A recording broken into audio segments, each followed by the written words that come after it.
Has Martin Scorsese outdone himself? Welcome to Watch Mojo, and in this installment of Versus, we're pitting The Irishman against Goodfellas. As far back as we can remember, Goodfellas has always been Scorsese's crowning contribution to the crime genre. Almost 3 decades later, however, the director has quite possibly made his magnum opus with The Irishman. Which film is a better representation of Scorsese's work, which is the more intriguing exploration of the mob world, and which came the closest to hitting its target? Well, let's find out. As far back as I can remember, I always wanted to be a gangster. Round 1. Protagonist. The Irishman centers on Frank Sheeran, played by Robert De Niro, a truck driver turned hitman. We see Sheeran transition from a ruthless thug to a frail old man as he recounts his epic life story, although it's unclear who exactly he's telling it to. A journalist? A priest? The FBI? Would you like to be a part of this history? Yes, I would. Whatever you need me to do, I'm available. The most likely answer is that Sheeran's talking to himself, reflecting on his sins. There's a difference between feeling remorse and actually atoning for one's misdeeds, though. Sheeran is beyond redemption, at least in the eyes of his loved ones, meaning he's destined to waste away alone as mortality comes knocking on his door. With Goodfellas, Scorsese aimed to paint an unsympathetic, de-glamorized portrait of gangster life, which we experience through the eyes of Henry Hill, played by Ray Liotta. As charming, charismatic, and cool as Hill can be, he's undeniably a pig who hurts countless people, including his own family. Before you could touch a made guy, you had to have a good reason. You had to have a sit down, and you better get an okay, or you'd be the one who got whacked. While not the film's most despicable figure, Hill never completely earns our sympathy, nor does he ask for it. In spite of his numerous flaws, Hill's biggest regret is that he couldn't live the sweet life forever. Nevertheless, Hill takes solace in knowing that he got to be a gangster, if only for a period. Everything was for the taking.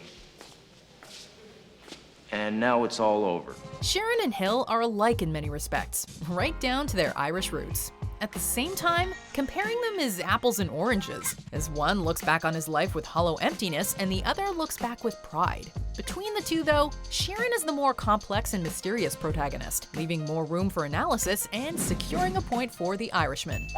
Winner, The Irishman. Round 2. Supporting cast.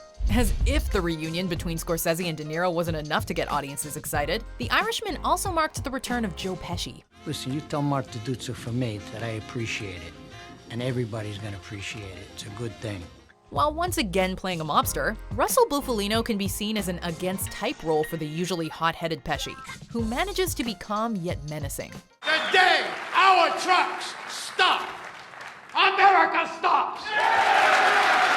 In his first collaboration with Scorsese, Al Pacino gives his best performance in years as Jimmy Hoffa, who bridges the gap between the political and criminal underworlds. The names just keep coming with Bobby Cannavale, Harvey Keitel, Stephen Graham, and even Ray Romano making the most of their screen time. How'd it go? It was a little touch and go for a little bit, but at the end, fine.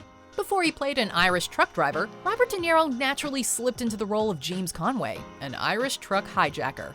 Conway may command every room he enters in Goodfellas, but the spotlight truly belongs to Joe Pesci as Tommy DeVito. Funny how? I mean, funny like I'm a clown, I amuse you, I make you laugh.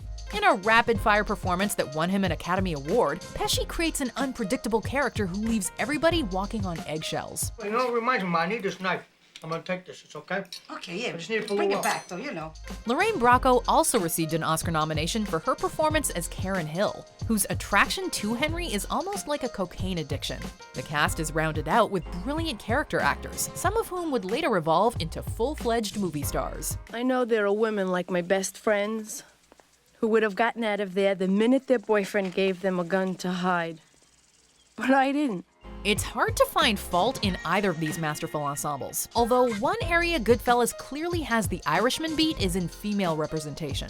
The most prominent woman in The Irishman is Anna Paquin as Sheeran's daughter, who barely gets any lines. You could argue that that's the point since Sheeran was more committed to the mob than his own family, but it's just enough reason to side with Goodfellas on this round. Winner, Goodfellas. Round 3, Craft. While quieter and less energized than some of his previous efforts, it feels as if Scorsese's whole career has been building towards The Irishman. After decades of honing his skills, Scorsese takes everything he's learned and turns in a modern masterpiece with captivating cinematography, lush production design, and editing that blurs the lines between the past and present. They would just keep digging their own graves, you know? I mean, Stop! Ross! From a technical standpoint, the film's most talked about aspect has been its de-aging effects. While we'd be lying if we said this wasn't a little distracting at first, the de-aging soon becomes an afterthought, and all we're left seeing is a young Robert De Niro. The fact that Scorsese didn't win Best Director for Goodfellas remains one of the greatest injustices in Academy Awards history. What are you, stupid? What's the matter with you? I apologize. What's the matter with you? Whether the characters are sitting around a table eating pasta or disposing of a body, Scorsese makes the audience feel like flies on the wall, bearing witness to every moment. How you doing, Gino? How are you? Good, good. The most impressive shot in the film, and possibly Scorsese's entire career, is a single take that follows Henry and Karen through the Copacabana nightclub. With this meticulously crafted sequence, we're given a first-hand look at all the perks and power that come with being a gangster. What do you do? I'm in construction. You can see Scorsese's signature written all over both of these films. Although The Irishman is grander in many respects, Goodfellas is the film we associate the most with Scorsese's trademarks and the mob genre in general. Thus, Goodfellas gets this round's point by a nose. Winner, Goodfellas. Round 4, Themes. The Irishman touches upon many familiar themes from other Scorsese movies, such as pride, violence, and sins of the past. If we had to single out the film's most prominent theme, however, it would have to be loyalty. Sheeran devotes most of his time to two men, Bufalino and Hoffa. And this man, James Riddle Hoffa, is the guy that gets the job done. I'm behind you, Jimmy.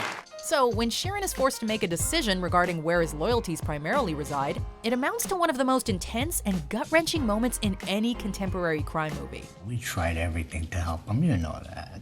You tried. He brought this on himself. Sheeran was truly married to the mob, so much so that his actual family blended into the background. Loyalty is a key theme in Goodfellas as well. Whereas Sheeran holds his tongue until the very end though, Hill betrays everything he was taught and rats out his friends to save his own skin, as well as his family's. Well, I gotta get out of here and straighten out everything with Paulie or else I'm dead, Karen. Then you're better off staying in here. In exchange, Hill's able to live out the rest of his life in witness protection, but it comes at the price of his power and his pride. Belonging is another essential theme of Hill's story. Hill spent his life wanting to belong to a gangster family. While he walks away a free man in the end, he's now a nobody on the outside, looking in. The themes of both films tread on similar territory, but The Irishman spells less out to the audience, and is ultimately more interesting to dissect. Winner, The Irishman. Before we continue, be sure to subscribe to our channel and ring the bell to get notified about our latest videos. You have the option to be notified for occasional videos or all of them. If you're on your phone, make sure you go into your settings and switch on notifications. Round 5, Dialogue and Writing. In an era when the genre has been parodied to death, it's not easy to write mobster dialogue without sounding cliched and redundant. Just look at Gotti. It's gonna be the way I say it's gonna be. Yet screenwriter Steven Zaillian was more than up to the task with The Irishman, penning a witty, thrilling, and at times even Shakespearean script. I heard you paint houses. Yes, sir, I do, and I also do my own carpentry. By far the most memorable exchange in the film is between Sheeran and Hoffa when they first speak to each other on the phone. Hoffa calls Sheeran up and says, quote, "I heard you paint houses." This line actually stemmed from the source material's title, and we suspect it will be quoted for years to come. In addition to having one of the most memorable opening lines in cinema, Goodfellas possesses some of the most biting dialogue, not to mention one great insult after another. Don't go busting my balls, Billy, okay? Hey, Tommy, if I was gonna break your balls, I'd tell you to go home and get your shine box. Scorsese worked on the screenplay with the book's author, Nicholas Pileggi, although he gave his actors plenty of room to improvise. The freedom to ad-lib and input from the cast gave us the immortal funny how scene, in which a minor comment escalates into a potentially life-threatening situation. How do I know? You said I'm funny. Everything about the way these people talk comes off as natural, amounting to an authentic look behind the mafia's curtain. As well written as The Irishman is, time will only tell how quotable it becomes. With Goodfellas, there were a dozen lines we found ourselves repeating walking out of the theater, and we're still repeating them to this day. This round's winner is Goodfellas, and if you disagree, call 212-555-HAIR. Winner, Goodfellas. It's hard to top perfection, and while The Irishman comes close, Goodfellas remains Scorsese's definitive mob movie with a final score of 2-3.